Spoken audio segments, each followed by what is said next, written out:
Strange happenings. It's been a while. A few things, just a few things.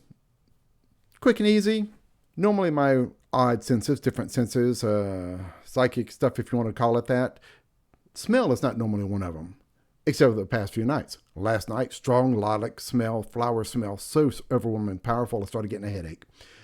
Even my wife sitting next to me didn't smell a thing. Night before that was like a pipe tobacco with vanilla infused into it. Very strong, almost giving me a headache. Night before that, again, the lilac smell. So the past few nights, it's been smells that aren't really there, but I am smelling them really intensely. So that's not a normal thing with me is smells. So anyway, that was different. Off to the side and gone. Okay, so, just normal stuff, normal weirdness. Strange happening, right? One of the other strange happenings lately is I saw a Jeffrey Mishlove video pop up. I like Jeffrey Mishlove. I haven't watched a lot of his stuff in a while.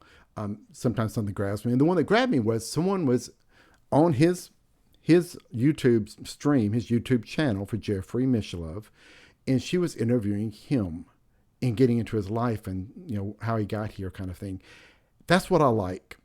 That's what I like a lot is getting to know people like that in a more one-on-one fashion, a more intimate fashion, getting to know the person instead of someone trying to teach me or train me or do something like that or present a PowerPoint. I'd rather just listen to people and their experiences and get to know the real person.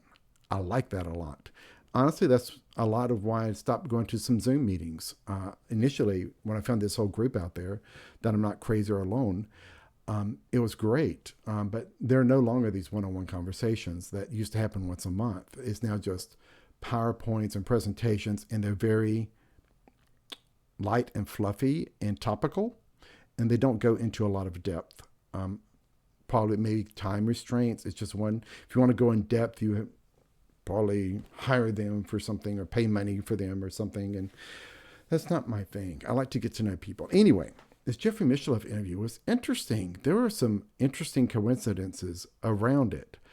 He had mentioned one lady and that she had gone through, or he had met her through the Institute for something Future Knowledge. That's the group that does that book that I have, the Book of Knowledge, Keys of Enoch, with the J.J. Hurtak and Desiree Hurtak. That's their foundation. Their grouping is for future awareness, future knowledge, whatever. But that was a link with that book and everything that I was so overwhelmed by, and so many weird coincidences happening with that and all of that. Then Jeffrey mentioned it during that little personal interview, and I'm like, that's funny. Yeah, small world, right? With this community, it's not many, so it's bound to happen. The other thing that he brought up was that he had spent some time, maybe 6 months, living in a house with sharing a space with Arthur Young, who started Bell Helicopter. And I'm like, what? And there I am here working with Bell Helicopter, listening to Jeffrey Mishlove, talking about he actually like roommates kind of with Arthur Young for a while way back. And I'm like, that's interesting. That's a weird coincidence. And then he said something else and talked about something else. And there was another coincidence with it, just running circles with coincidences. And it was just like, that's funny. I like getting to know a person like that. It's like, that's interesting. That was something else, just kind of fun lately. Just honestly, this week.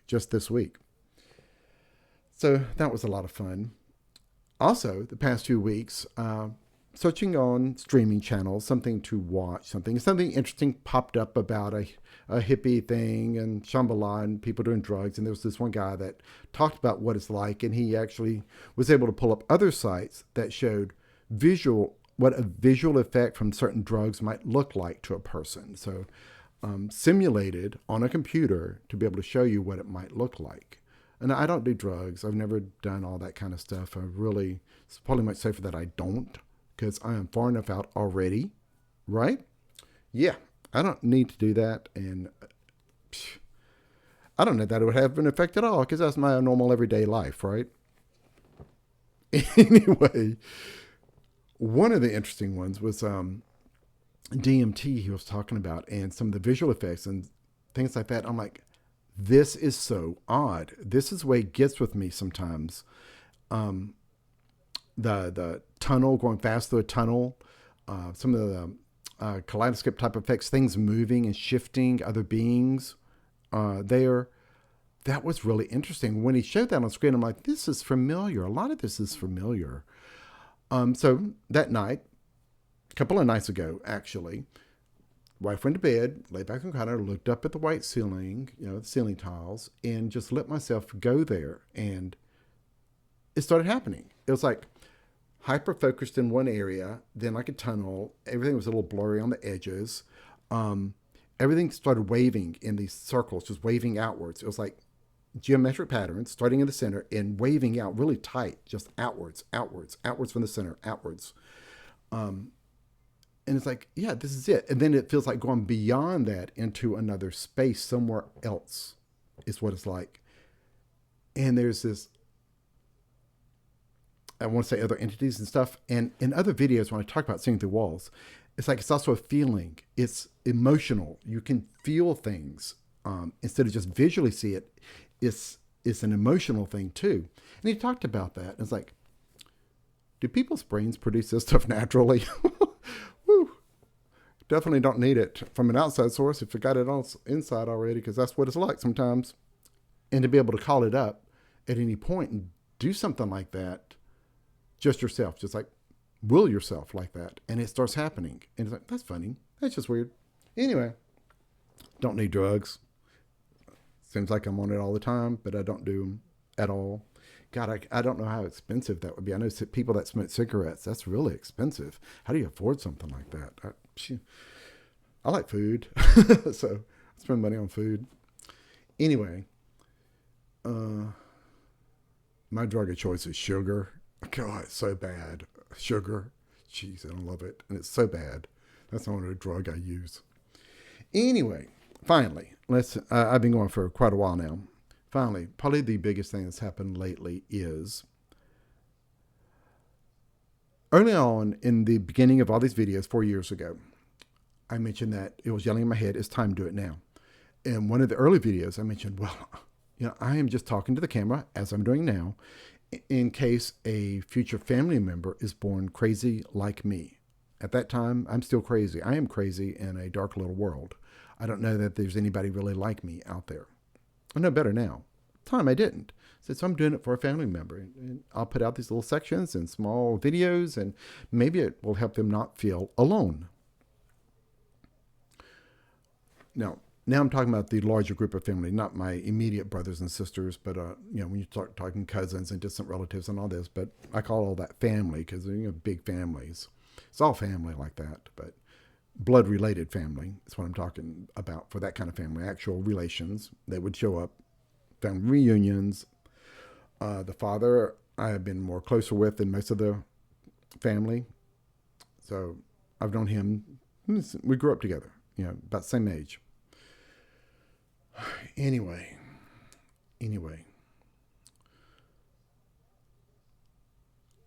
since we talk and he talks, I've known about his child, one of his children, who was a little different, and he's been informing me some here and there what's been going on, and I can't really get involved deep like that. So it's like, okay. Well, when I did write the book, of course, I sent him a copy of my book. It's like, here, this may help this child understand a little more. Well, that cousin knows me and that I am very odd and different and weird, and he accepts it. It's all good to a point, not to the point of his child. God, do you know how hard it is not to use genders? I'm trying to keep this kind of anonymous for that side of the family and not say he or her, whether it's a girl or a boy, young adult now going through puberty. Oh, that's so difficult.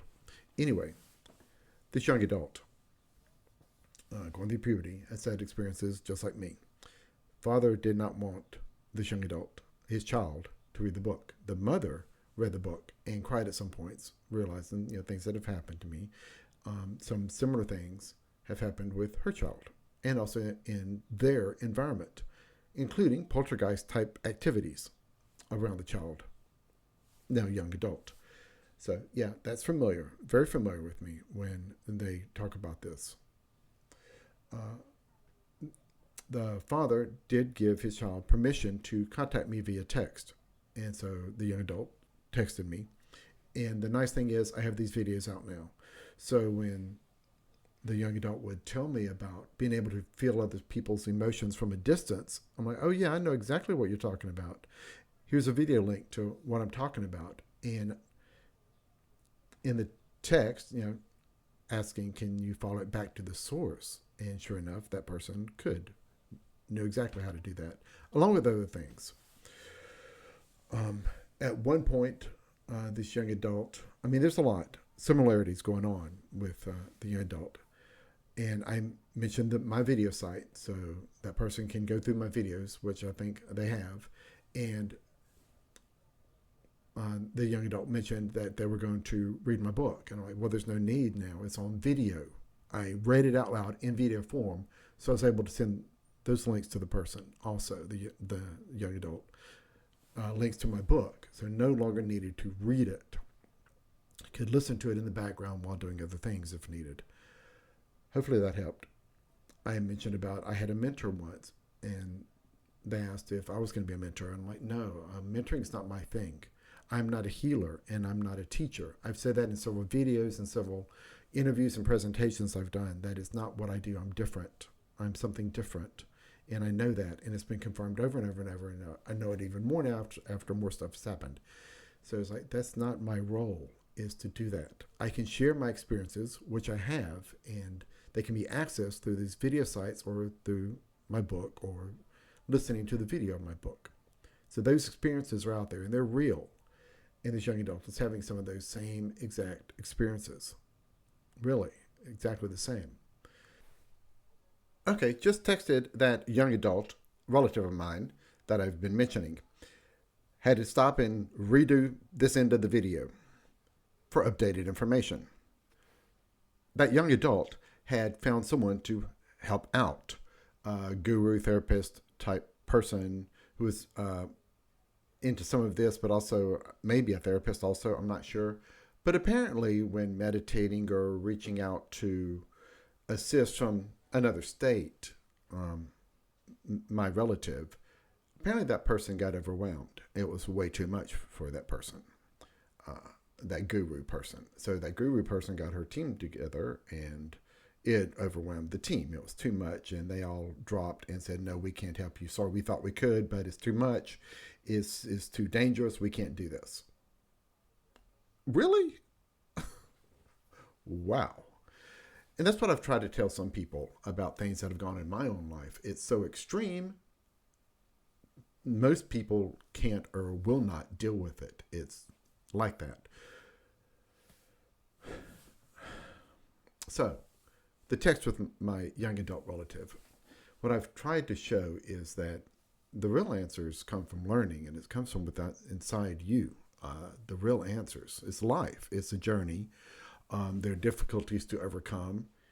And in some people like us, some of these difficulties take on different forms than most are comfortable with. And it is sometimes figuring it out and learning from these different experiences and trying to grow. It's just growing as a person, as a being, as your own entity, as your own self. It's figuring it out. So the answer, when I look at things, the answers come from within yourself. You can find guidance and help and get information from many places, but it's really all up to the individual to learn and grow and to try to understand. That's my take on it. And it is a bit different for people like us, because it does, like I've mentioned so many times, there have been so many people that have been scared away.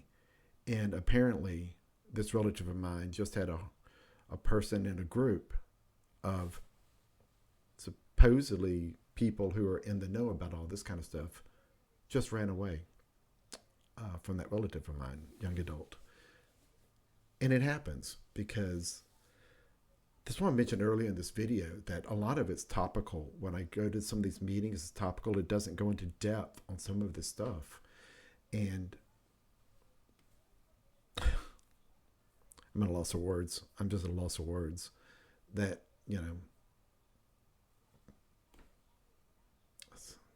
instances of running away, people running away because they can't deal with it.